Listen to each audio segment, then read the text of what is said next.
असम में हिमंता बिस्वा शर्मा हुकूमत की जानिब से रियासती मुसलमानों के खिलाफ जारी मुसलसल हरासानी पर रद्द अमल का सिलसिला जारी है। असम की आवाज़ और सियासी जमात AIUDF का कहना है कि बीजेपी हुकूमत गैर कानूनी तामीरात के नाम और बहाने पर सिर्फ मुसलमानों को निशाना बना रही है। और इस सिलसिले में 4TV नुमाइंदा हलीमा बेगम ने असम की आवाज़ और सियासी जमात AIUDF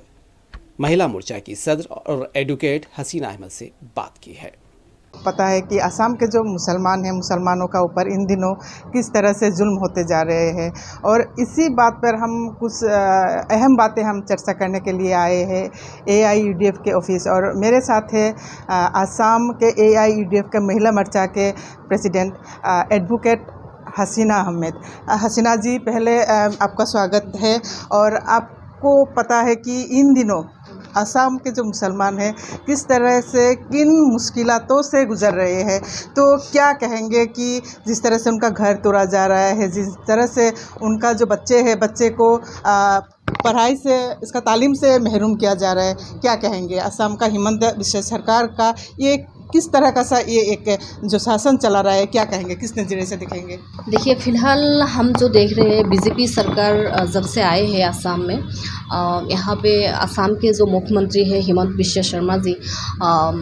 इन्होंने जिस तरीके से एक हालात बना के रखा है, आप लोगों ने देखा है कि लास्ट जो इविक्शन हो रहा है असम में, पूरे तरीके से जहाँ पे भी इविक्शन जहाँ हो रहा है, स्पेशली धुबरी बोले अब, ग्वालपारा, नलबारी डिस्ट्रिक्ट, अभी अपर असम में भी हो रहा है। तो फ़िलहाल अगर आप देखेंगे कि इविक्शन ज़्यादा तरफ मुसलमान लोग जहाँ पे है, अल्पसंख्यक जहाँ पे है, वहाँ पे ही इविक्शन हो रहा है। और बीजेपी सरकार जब से आया है, स्पेशली मुसलमान लोगों को टारगेट करके देख के, मतलब सुन के जहाँ पे मुस्लिम लोग हैं वहाँ पे ही इविक्शन हो रहा है। और आप देखेंगे कि जहाँ पे इविक्शन हो रहा है वो लोग इंडियन लोग हैं, लेकिन असम के जो CM है हिमंता बिस्वा शर्मा जी, उन्होंने लास्ट टाइम जो बयान रखा था कि ये लोग बांग्लादेशी लोग हैं। अभी फ़िलहाल आपको पता है कि जो लोग इंडियन हैं वो लोग असम के असमीज लोग हैं,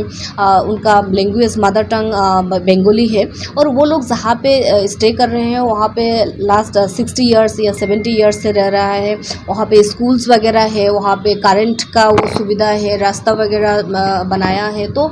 सरकार की तरफ से जो सुविधाएं देना है वो सब भी दे दिया। और अगर ये लोग मतलब बांग्लादेशी है तो हिमंता बिस्वा शर्मा जी होम मिनिस्टर के वो दायित्वभार में है, तो गृह विभाग जिसके हाथ में है, तो ये सबको पता चल गया कि इसमें मतलब फेलर हुआ है, होम डिपार्टमेंट फेलर हुआ है। डॉक्टर हिमंता बिस्वा शर्मा जी का जो रेस्पॉन्सिबिलिटी था उनका, ये मतलब वो जो चीफ मिनिस्टर है वो अपना जो दायित्व था, अपना कर्तव्य उन पे मतलब इनका फेलर हुआ है। अब देखिए, जो लोग इंडियन लोग हैं उनका जो डॉक्यूमेंट्स वगैरह है, वो लोग इतने आपका 60 ईयर्स 70 ईयर्स से ये जगह पे रह रहा है और सरकारी सभी सुविधा भी दिया है। अगर ये लोग बांग्लादेशी है तो इनका रिस्पॉन्सिबिलिटी था कि अलग देश का होने से मतलब उनका डॉक्यूमेंट्स वगैरह चेक करके उनको वहाँ उन देश में भेज देना था, या नहीं तो एक जिस तरीके से बोला कि कोर्ट का एक नियम है, आपको पता है कि गुवाहाटी हाई कोर्ट का एक ऑर्डर है कि अगर आप इविक्शन करेंगे तो उससे मतलब 15 डेज से पहले नोटिस देना है। अगर नोटिस देने के बाद वो लोगों को मतलब उस जगह छोड़ के जहाँ जाएंगे मतलब, और इविक्शन से पहले ही सरकार की तरफ से एक सुरक्षित मतलब जगह उनको देना है जहाँ पे वो लोग शिफ्ट होंगे। और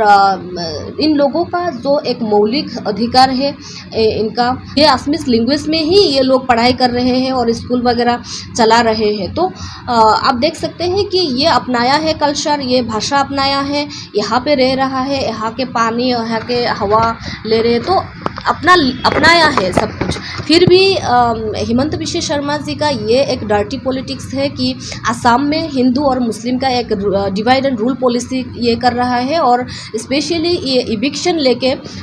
ये पॉलिसी मतलब ज़्यादा दिखा रहे हैं कि हिंदू इससे बोलने से या मुस्लिम लोगों को इविक्शन करने से हिंदू लोग एक तरफ हो जाएंगे जी। स्पेशली ये 26 का जो आने वाले ये 26 इलेक्शन है, तो ये इलेक्शन के लिए स्पेशली ये डिवाइड एंड रूल पॉलिसी बनाया, और ये स्पेशली स्पेशली मतलब राजनीति का जो फायदा लेना चाहिए ये लेंगे, मतलब बीजेपी ने। तो ये देखा जाए जो मियाँ इस तरीके से मुख्यमंत्री जी बात कर रहे हैं, ये लोग ज़मीन से उठ के नहीं आया कि हवा से कहीं से नहीं आया, ये लोग यहाँ पे ही रह रहा है, स्पेशली आसाम में ही है, इंडियन लोग हैं। और इन लोगों का ज़्यादा तरफ ये बहुत क्या होता है कि पूर फैमिली से बिलोंग करता है, तो इकोनॉमिकली बहुत बैकवर्ड है। और इन लोग मतलब सरसापुरी एरियाज़ में ज़्यादा तरफ रहते हैं, तो नदी में इनका घर सब जब बह जाता है तो उसके बाद ये लोग क्या करते हैं कि एक सुरक्षित जगह ढूंढते हैं, तो एक डिस्ट्रिक्ट से अलग डिस्ट्रिक्ट में चले जाते हैं कि जहाँ पे जगह रहता है वहाँ पे जाके रहते हैं। तो ये ऐसा होता है कि देखिए जो इंडियन लोग हैं इनका राइट्स है कि पूरे इंडिया में मतलब कहीं पे जाके रह सकता है, इनका पूरा ये राइट्स है, रहने का अधिकार है। तो ये रहने से जब कांग्रेस सरकार थे तो कांग्रेस सरकार के टाइम पे